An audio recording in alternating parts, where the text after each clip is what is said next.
is. The landlord for Southampton. If you're interested, That district but you goes don't have up. to read it. Landlord, And there is that a would be- more sophisticated Yeah, version not that too I'm far. using. That's a countryman It's or the same what, thing. it's Hi, like an how I are live you? right there And I don't know your name. for now. Linda, Linda, any last name? What? You walk Linda Walcroft. Okay, Linda. Linda. See, Ronnie, you. We're all on a first name basis here. Okay, recording has started, so this is being recorded, but I'm ignoring the recording, so, you can ignore it. All right, let's introduce ourselves to Linda, who is new today. I don't know what you, tell us a little bit about your background. Started off as a child. You did, anything unusual? As far as Judaism is concerned, no, not really. Okay, that's fine, you don't have to, no prior knowledge required. Okay, and, Arlene Barisa, Diane Axelrod, Mark Weinstein. Mel Berger. Aline Geiger. and I'm Harriet Friedenreich. And there might be a couple people wondering in, but I'm starting anyway because I have a closer deadline than I thought I had. So, because I agreed to it. Okay, so any questions before we start? You're always welcome to ask questions whenever, but, okay, and this was something that I read last week that you might enjoy. It gives you a sense of, I just have one question. yes, just Has there been any religion Mhm. that treated women with respect and put them in, like it's even mentioned that every single religion in the mainstream put women. Okay, well, if you're looking at the three Western religions, that's clear. Other religions, it varies, but the issue isn't so much religion, it's the society around them. And that produces the religion, and if Jews are living in one society, it can be better for them and for the women than in another society, which is, they all have similar problems, which is we were talking about, last time we were talking about the rabbinic Judaism and its effect on Jews, and how, and we're going to be tracking how that's changes for Jewish women over time. But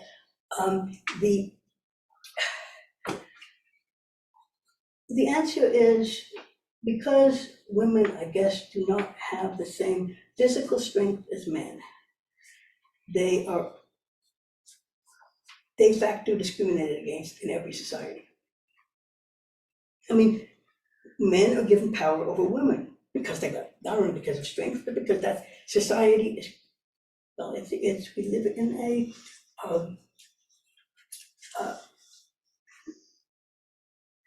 society that puts men first, and it always has, and that's particularly true of the three Western religions, but it's not only true of that. And when we talk about religious status, we also have to talk about the cultural situation and effects on where they're living, how they're treated too. So, yeah, the answer, well, there's a short answer to a long answer. The long answer is this course, but no, women have always been at a disadvantage because men have always been in control. It's a patriarchy, and it still is, but less so to some degree.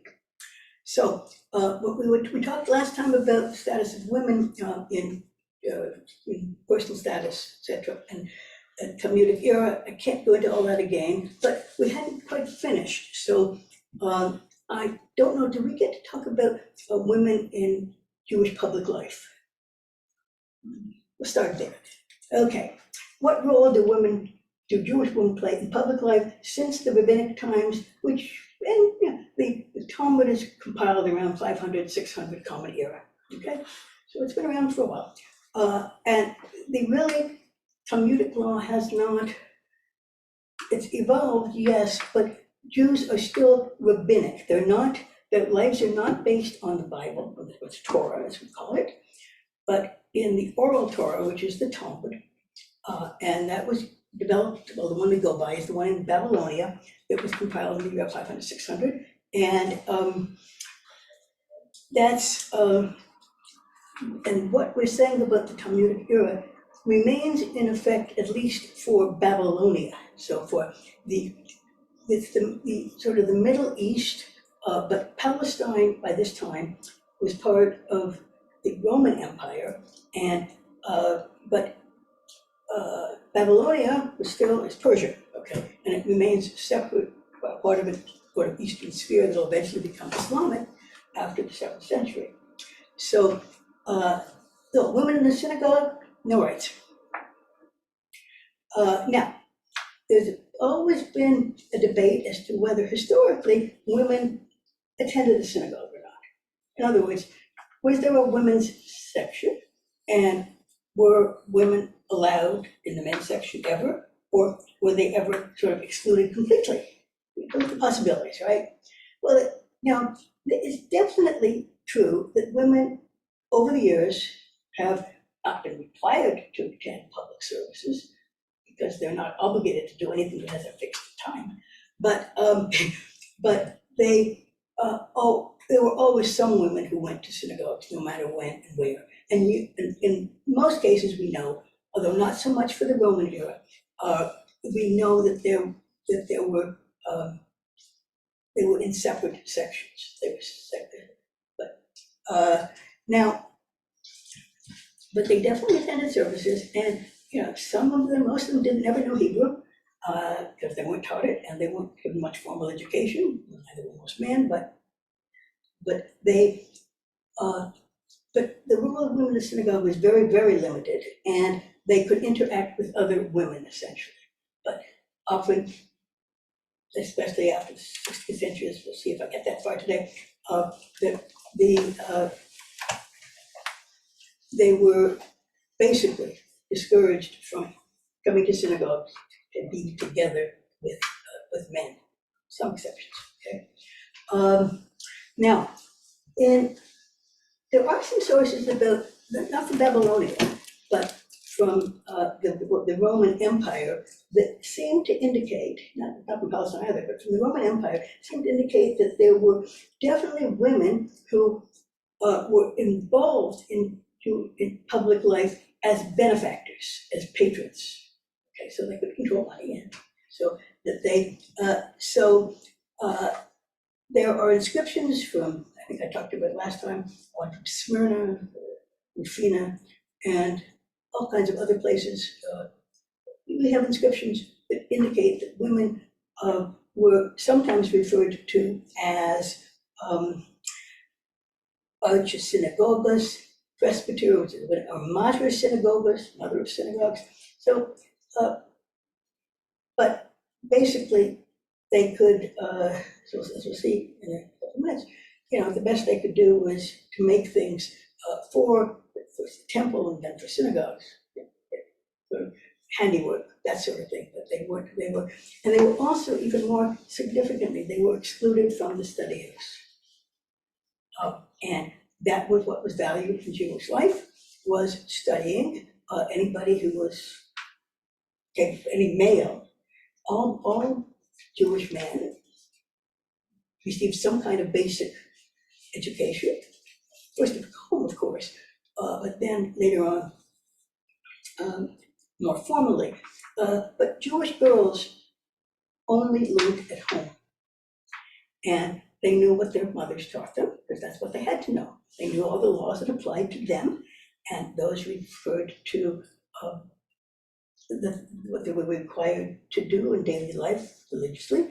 But there was a debate as to whether fathers were even allowed to teach their daughters Hebrew, and there's a whole controversy about that. But you find that in some cases, scholars who only had daughters and no sons sometimes taught their daughters, like Rashi's daughters. A lovely series of books that are fiction about the three daughters of Rashi by Mary Anton. And we know that there were some women who did have formal Jewish education, but basically, the only one we know about from the Talmud is a woman named Druria, whom I might have mentioned before. At any rate, she was the exception that proves the rule. And the rabbis tried to edit her out of the text that she was in. And so So Torah study develops in an all-male segregated environment and stays there until basically the 20th century. There's some exceptions, but as we'll see. But basically, women don't run Jewish communities. They are behind the scenes. They have important roles, sometimes in the synagogue, but more importantly, in the home. So that's where we're picking up today when we're talking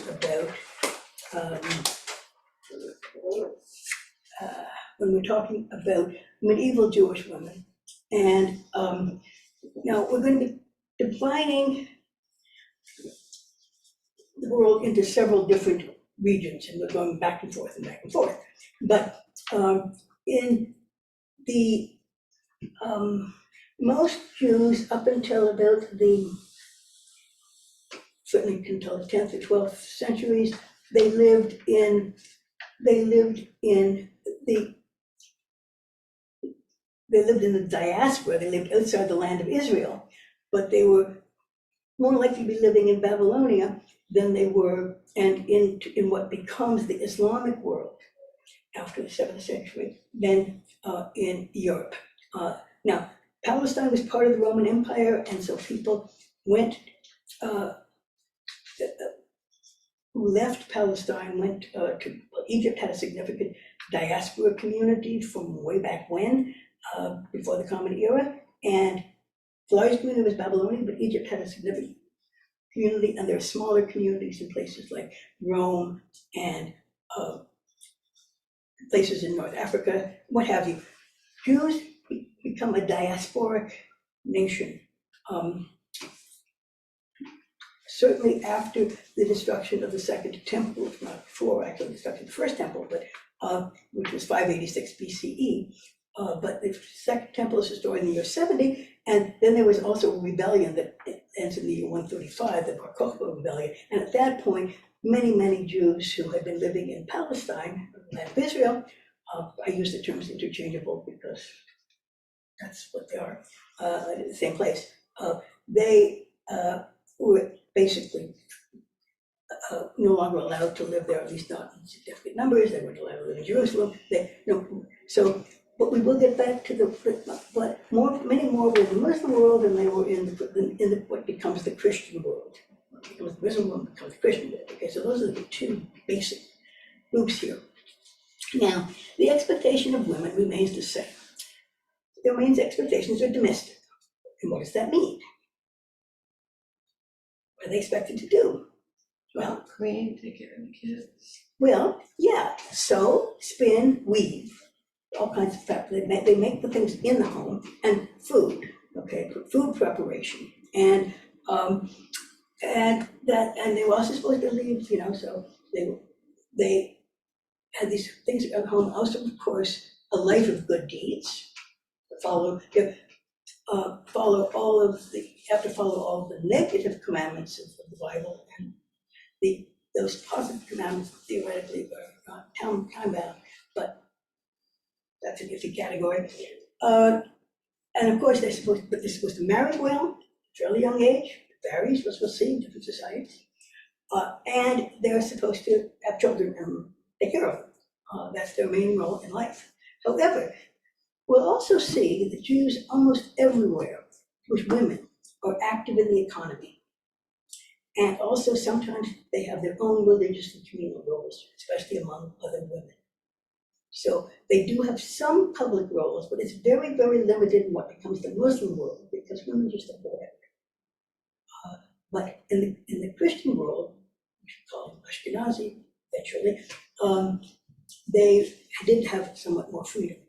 Now, we're going to start with what becomes everywhere they lived, Jews assumed the language of the land and the dress and many of the practices of their Gentile neighbors, Christians and Muslims.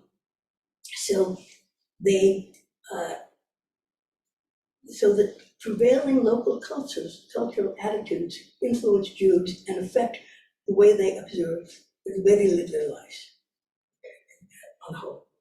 But throughout the Middle Ages, we have very few words that are left by women themselves.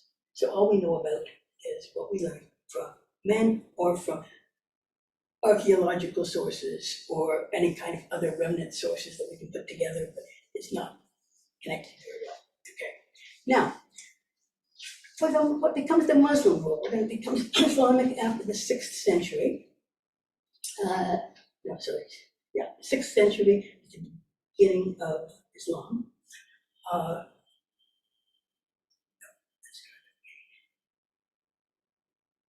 620, yeah, the 7th century, 622 is the Hijrah from Mecca to Medina, and the life of Muhammad, who dies in 632. And how we know about the Muslim world, we learn mainly from something called the Cairo Geniza, which was an incredible collection of documents, private letters, and religious documents, and everything, all crowded together in Cairo synagogue. They kept, Jews don't like to throw it in, and it might have the name of God on it. So they took everything and they hid it in, they stored it in what's known as the Geniza, and that included, and the Cairo Geniza, which was opened in the late 19th century, it's often associated with Solomon Schechter, who's the founder of conservative in this country. He was a scholar, and he was involved in discovering the Cairo Geniza and trying to get it organized. Now, it's made up of thousands and thousands and thousands of pages of everything, okay? So it provides with a lot of sources on Jewish women. And the more, and also, and some of these things have been dealt with by a historian named Goitein. He wrote a book about the Mediterranean society and about lots of books, but he talks about Jews, what they've learned from the Cairo Geniza. There's also a medieval scholar named Rambam in the 13th century. Gosh, he's from the 11th century. He's in the 12th century.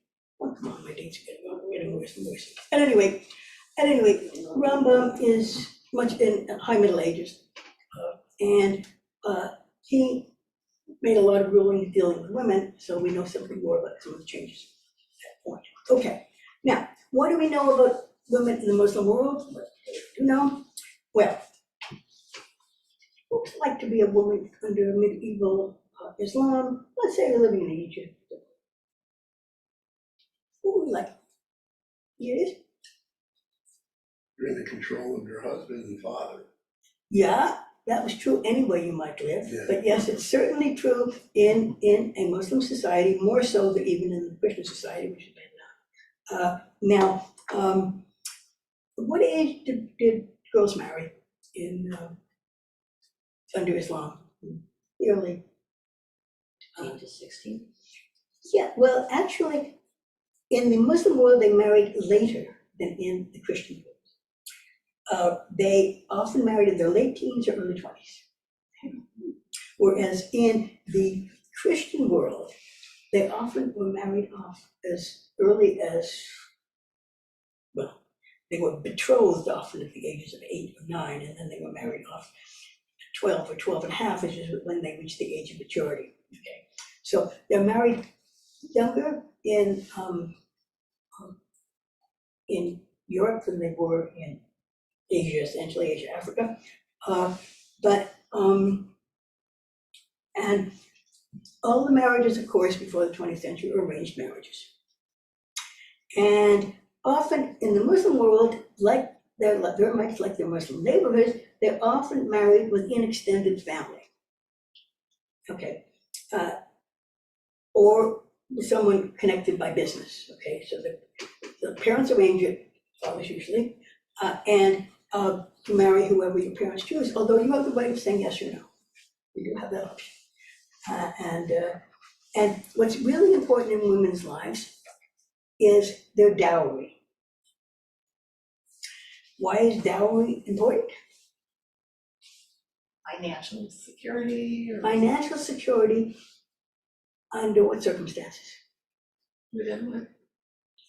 If you were widowed, or well, your dowry is supposed to come back to, if your dowry, the men paid a bride price for their wives, called a mohar. And so that's written into the ketubah, the marriage document, which is also protecting women.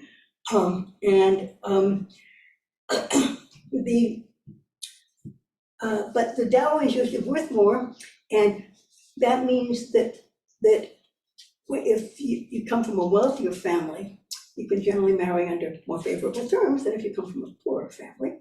But the dowry is a form of protection for the bride. And if she is divorced, the husband is required to return not only the dowry that he was given by the father, but also the other half that he owes to the wife. You pay it sort of half down and half later. Okay, and it's contractual, it has to be returned if you get a divorce, all right? Was there age appropriate requirements, for instance, if someone in their teens married a 50-year-old? Didn't matter. They were arranged marriages. Generally, most marriages were to people of similar ages. There wasn't a huge discrepancy, at least that I know of in the Muslim world. Later, the gap becomes greater, especially in the Ashkenazi world, that, women used to marry men who were at least 10 years older than they were, but so the women would get married in their late teens or in 20s, and their husbands would be 10 years old. That was true in 19th century Germany, for example, but not necessarily in Muslim world. But whatever arrangements that the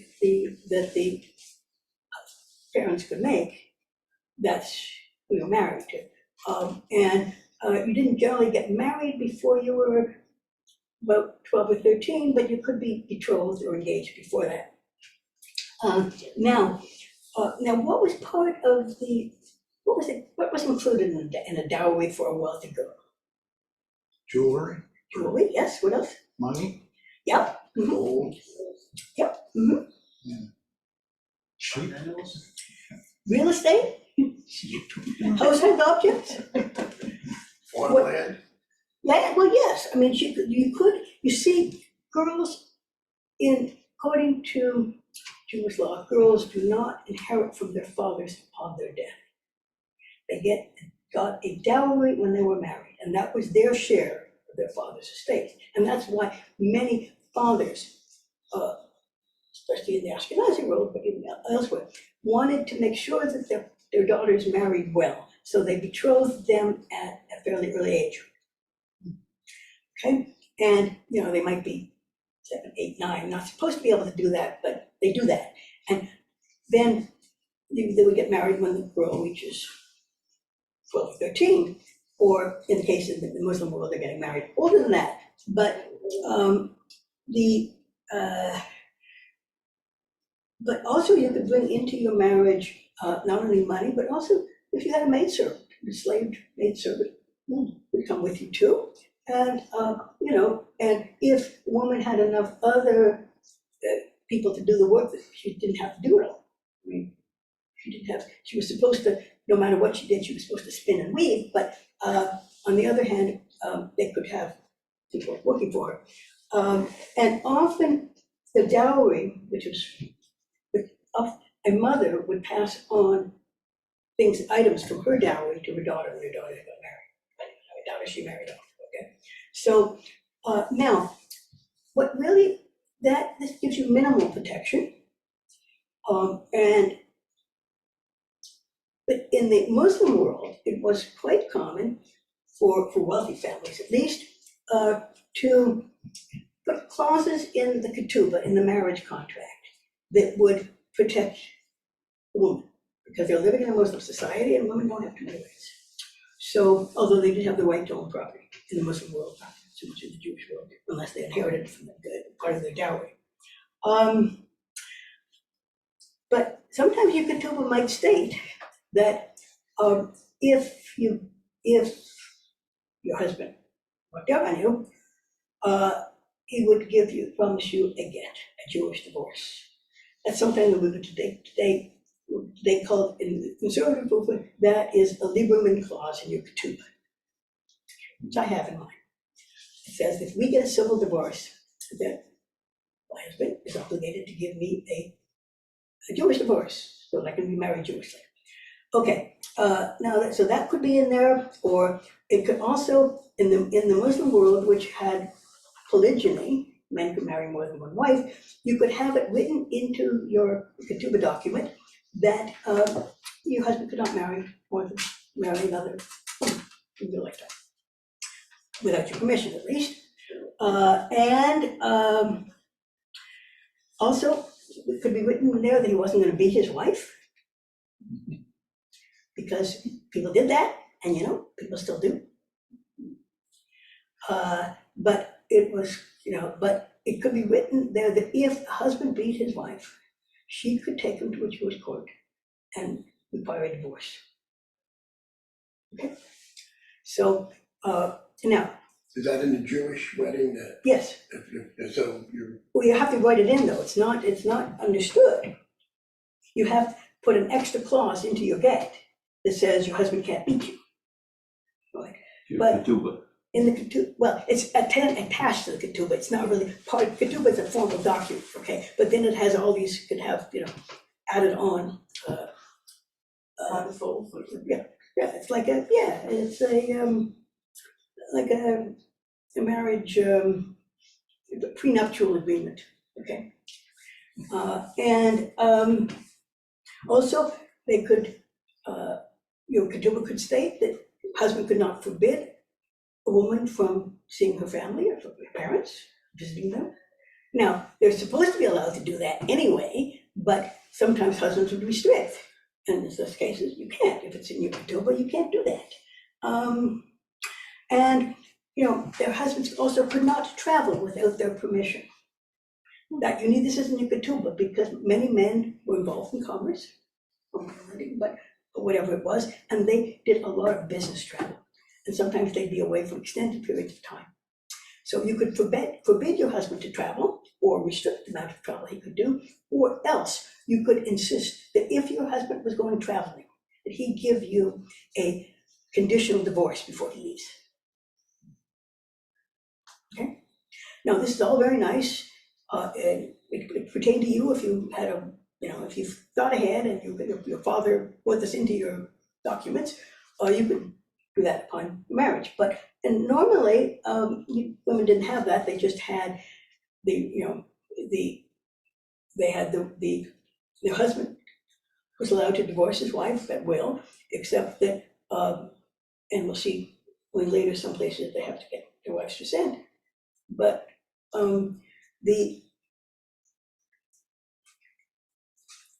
the wife generally could not initiate a divorce in a Jewish court.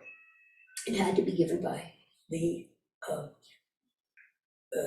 husband had to give his wife a divorce, bill of divorcement. That is still true in Orthodox Jewish law today. And there are no longer very many ways around it. There used to be some ways around it, actually. What they used to do in the Muslim world, and also recently in the Ashkenazi world, if a woman couldn't stand living with her husband, they couldn't live together, and she could, if she could go to the courts and get a divorce and get her ketubah money back, get the money back from her marriage document, then she could be a rebellious wife. Not necessarily recommended, but that was you could do it. How do you do this? Well, you just refuse to have sex with your husband. You don't go to the mikveh. So you cannot resume sexual relations with your husband. And if you keep that up for long enough, then the husband has to divorce you. So, but you don't get your money back. No refund. But at any rate, those were the ways out. And but in general, it's still true today that you can't do that anymore. You can't get out of it unless your husband gives you a divorce, or unless you have a legal ketubah or the equivalent thereof. Very, very, very understanding. Now, that's not true in And it's also true for conservative courts. The court cannot give the woman a get unless your husband gives it. All right, to everyone, yes. Mhm. What would be the reason for the conditional divorce for extended travel? Because If the it's husband- way too long, No, or? no, if the husband doesn't come presumed dead? back, you see, you have to have witnesses to prove somebody's dead.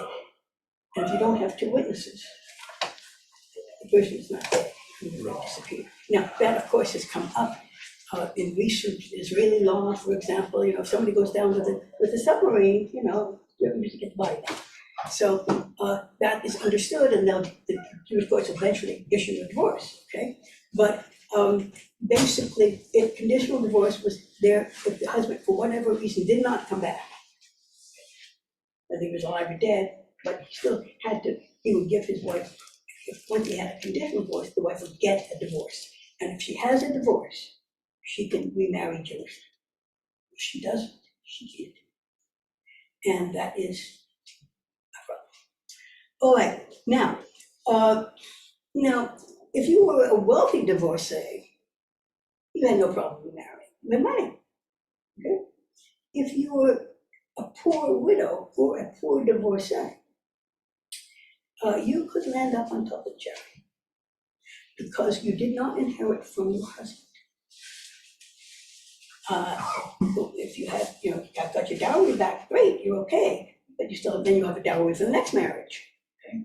But if you didn't, there was very little way then, or actually until fairly recently, the women could support themselves and certainly their children, so the kids would generally go to fathers, except that, well, no. In the case of divorce,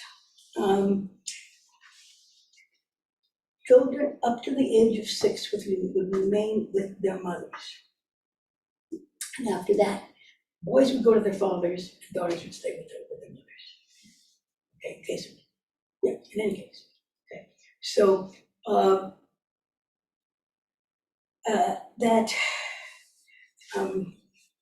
but life on public charity was not much fun. So basically, most Jews were not wealthy, as in society, but so if a woman lost her husband and was a widow, she was tended to be in worse off than before, although if she's widowed, she's supposed to get her dowry money back. If it's still there. I mean, if it's gone, it's gone. I mean, what do you can do about it? But that's their situation. Now, so women, again, don't have much in the way of public life. Certainly not the synagogue happy, but they have important economic roles wherever they live. And many Jewish women earn money, married women. I mean, most women marry. Marriage was almost universal. Okay? And if you couldn't provide your own, if women didn't have enough money for dowry themselves, often Jewish charities would be to give dowries to girls. Okay, so they could at least start off with something, have a dowry. So there were dowry societies, and that was lasted up until the 20th century.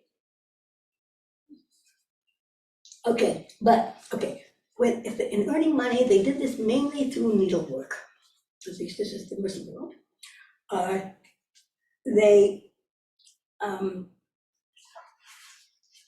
By needlework, I mean embroidery, sewing, weaving, spinning, whatever they could. Although there were some the wealthier women could own property, in which case they didn't, they could manage property. But a lot of women were not only, and a woman was usually allowed to keep the money for herself. If she earned it, it was hers. Although sometimes courts would disagree, but Jews generally turned to Jewish courts if they had problems in their marriage or anything else, economic matters.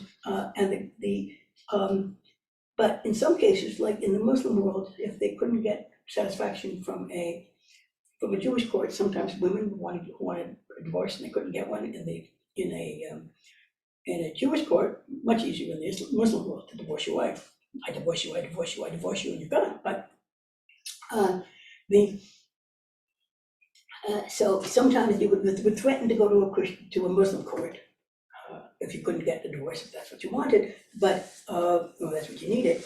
However, the fact that, women also had certain occupations that were specifically for women, like, Anything with sewing.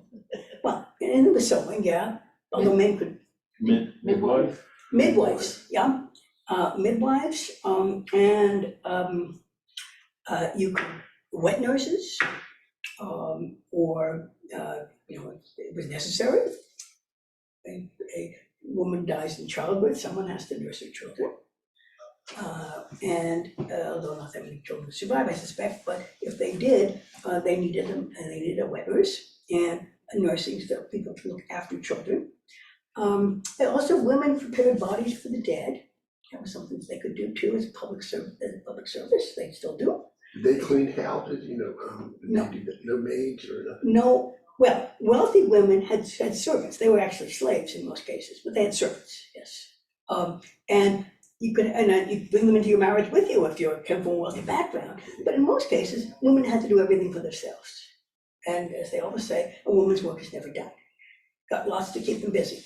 But in addition to that, they would earn money on the side after they were already running their household, looking after their kids. That was just assumed that they were going to do that, But there was even some later on who had taught needlework to other girls, because their mothers didn't teach them, they learned from somebody else. There were mikveh attendants for women. Yeah, I guess so. It's not usually listed as a major, that would be, there were some who worked in a synagogue perhaps to clean it or make things, mikveh attendants too. I mean, there were women who had women's jobs, generally those jobs dealing with other women. Also, did they have Jewish prostitution? Officially, no. Practice, of course. Every society has prostitution. Well, but I mean, Jewish prostitution, I mean, Oh, yeah. like there were like a. Mhm. Okay. I mean, the issue of Jewish prostitution doesn't really become known publicly, essentially, up until probably the 19th century, when there was a problem in Eastern Europe with women being sold to prostitution. And, which when they emigrated, there was known as white slavery. That's a problem. But if a man had sex with a woman, at least initially, it was as if he married her.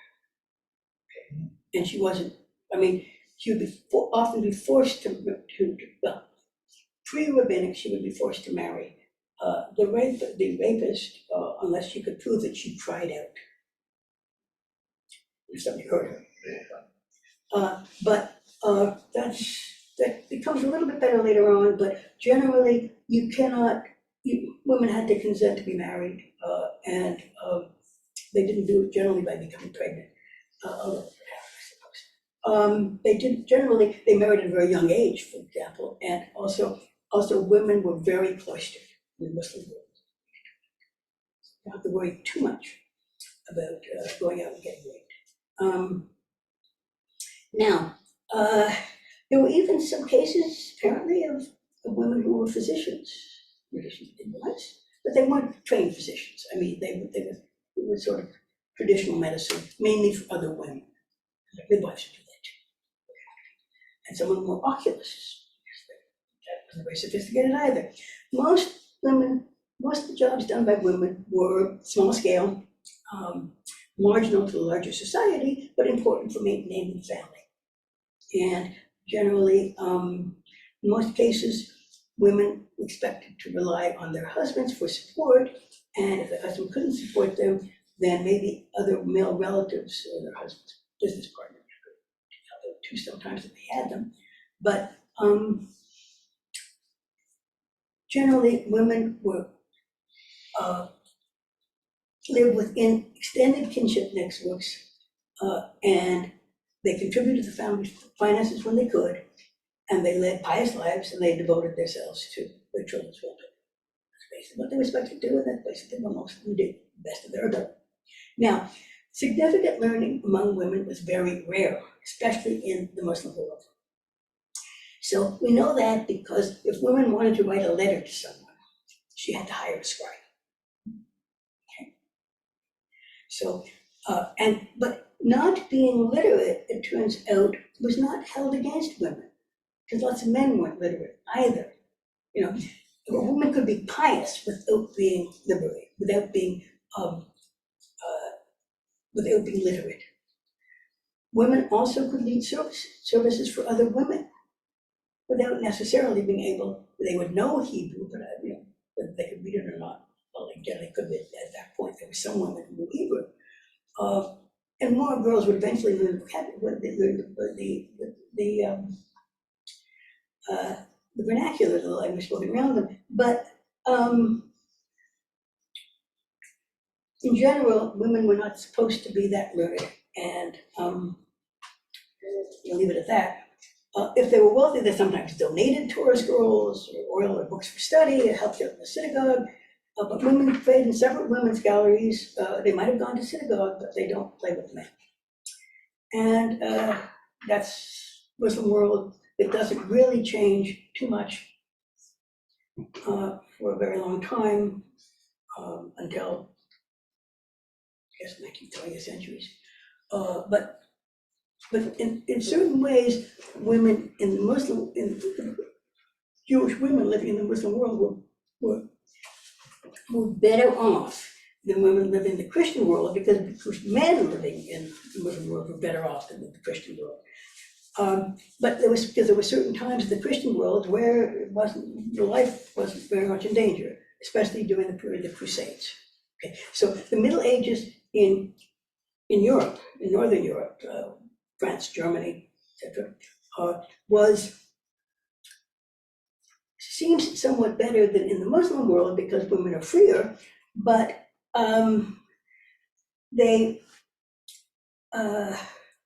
things started to get worse with the Crusades in the end of the 11th century and into the 13th century. That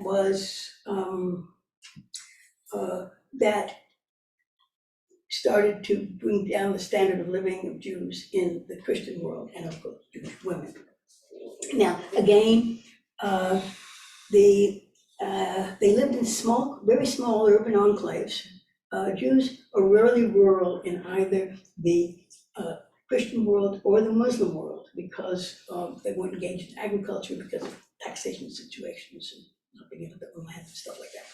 So they lived in somewhat urban conditions, at least in villages and small towns, if not so often in cities. They spoke the local language in the Middle Ages, okay? Especially before the Crusades, Jews living in what becomes France, knew French. In what becomes Germany eventually, they would know some German. And that's how you get Yiddish coming out of Middle High German. Because by the time of the Crusades, you get a wave of restrictions against Jews in the 13th and 14th centuries and expulsions. Okay. Jews were expelled from Britain several times.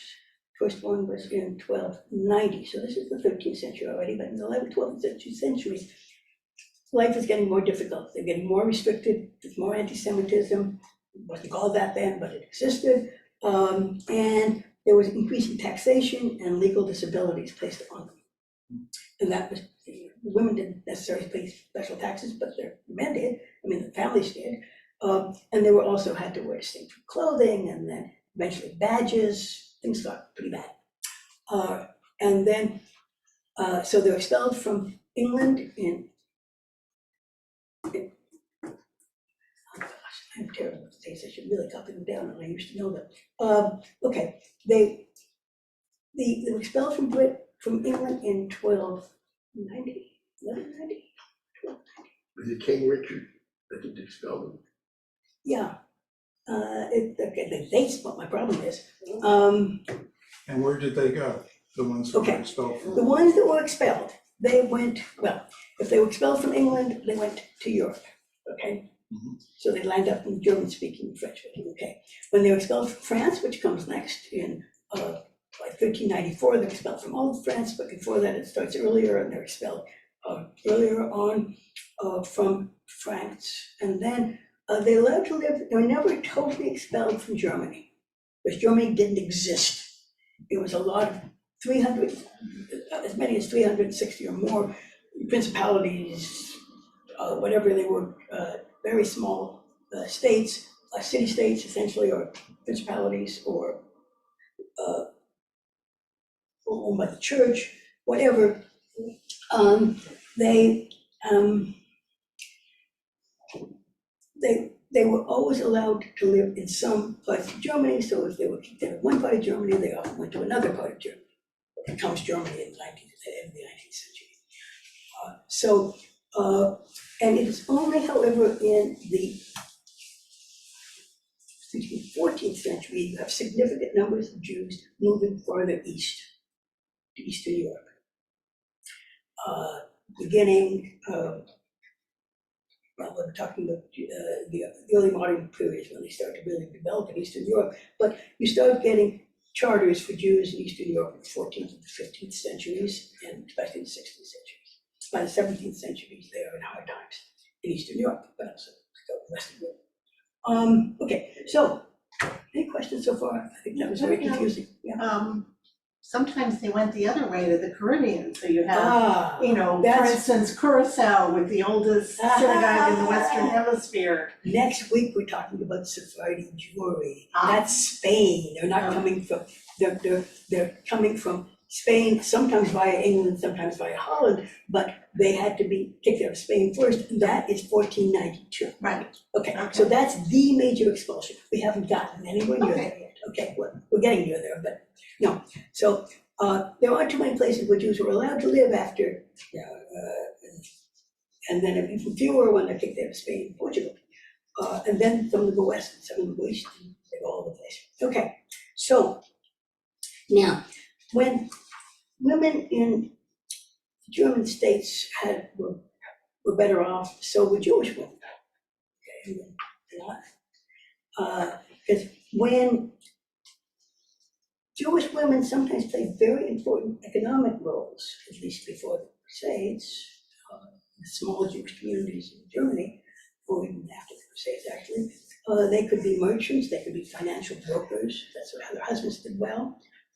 And so they could do the same things. Often women would take over from their husbands after they died. And women could really have, could do things economically with relatively few restrictions in Germany compared to the Muslim world. Okay, now, and then in the High Middle Ages, you have, very, very powerful nuns and abbesses who ran monasteries, dual monasteries, Western Germany, and what becomes Germany. And they had learned women like Hildegard Bingen, that name familiar to anybody? Anyhow, she was a very brilliant nun of abbess, and she knew medicine, she wrote everything. But anyway, that's exceptional. There weren't such Jewish women, but there were some who were some Jewish women from wealthier families who had autonomous economic roles in their families. They also spoke the daily language, daily activities, but religious learning was still in Hebrew. And women were rarely formally taught. They might learn it from their own. They might learn it from their brothers who are sitting in their fathers, what. But, and you can tell that the women are somewhat acculturated, especially Ashkenazi women, that's those Jews in Germany. Ashkenaz was a term for Germany in the Middle Ages. So the women's names were often borrowed from the outside culture. Men's names tended to be more biblical and stay constant. There were a fairly small pool of men's names. But women's names got to be, some of them were French and some of them were German and eventually Spanish, and that's certainly true in Spain. But, and they're often, and men could be quite cosmopolitan because they traveled on business a lot, but women generally didn't travel that much on business. They ran their households and their economic affairs, okay? So women had higher status in Christian societies than in Muslim societies, but, and when things were good, they were good for Jewish women, and things are bad, Jews, they're certainly bad for Jewish women. But they did have, they were able to achieve a certain degree of literacy and financial skills so that they could run businesses, so that they were informally educated, probably by the fathers or their mothers. And even, apparently, some Jewish upper class women owned their own seals. They were able to ride horses, I mean. They followed, fancy ways of earning a living, clothing, eating habits, music, book illuminations, anything's possible. Very, very, very small group of elite women. We don't know much about them. And we know nothing about the sisters, who are even less. Okay, now, some of the things get better for Jews in the Ashkenazi world as opposed to the,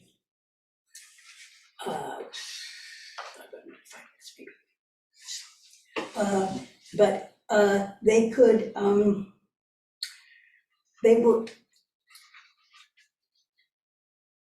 there was a ban on polygyny for Jews in Christian countries around the year 1000, with Rabbeinu Gershom.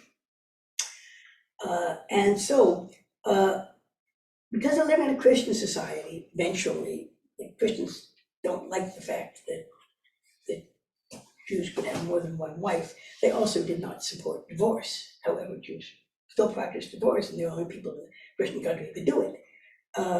But polygyny was forbidden, and also Rabbeinu Gershom mandated that issues an ordinance, takana, that says that women could not be divorced against their will.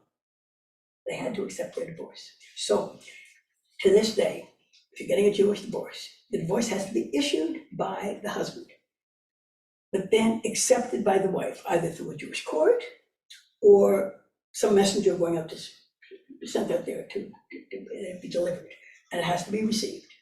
Okay, so that gave a woman a little bit of status, but not a whole lot. Now, also, you get some conditional wills for husbands traveling.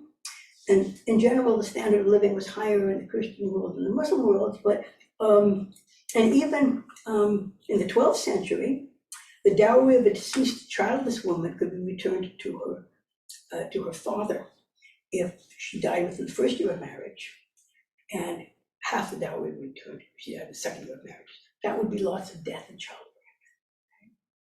Otherwise, the husband would get to keep the dowry if the wife died. Right. Also in France and Germany, they spoke out against spousal abuse. The Jewish men were not supposed to beat their wives. Doesn't mean they didn't, but it means that on the books, it was condemned by the rabbis. Not so much true in the Muslim world. Said it was not true in the book. Yeah, in Muslim world, men could beat their wives anytime. How about in Christianity? No, that was less so. Men did beat their wives anytime, but the rabbis frowned upon it in the Christian world and not so much in the Muslim world. They frowned upon it anywhere, but there were differences legally between the country where you lived as to how forbidden men were to beat their wives and to be. Okay, so there is, and so by the period of the Crusades, actually things are better in the German lands than they were even in France, where things sort of had gone downhill.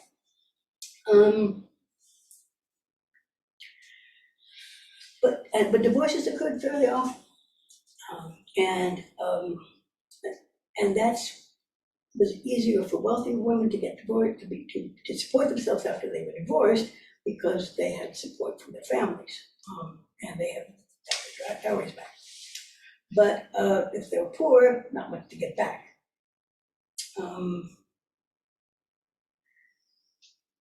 And by the 14th and 15th centuries, things were pretty bad. Hostile pressures increased, so prosperity declines, and women lose their economic, social and economic status, and the rabbi's rabbinical authority is increased.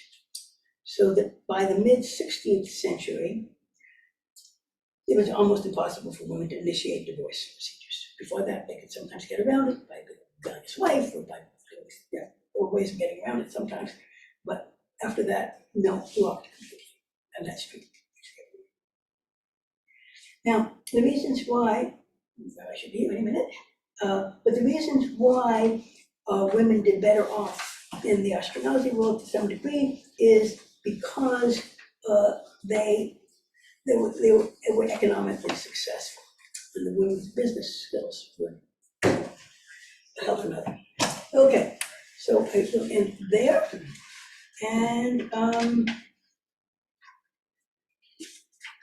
yes.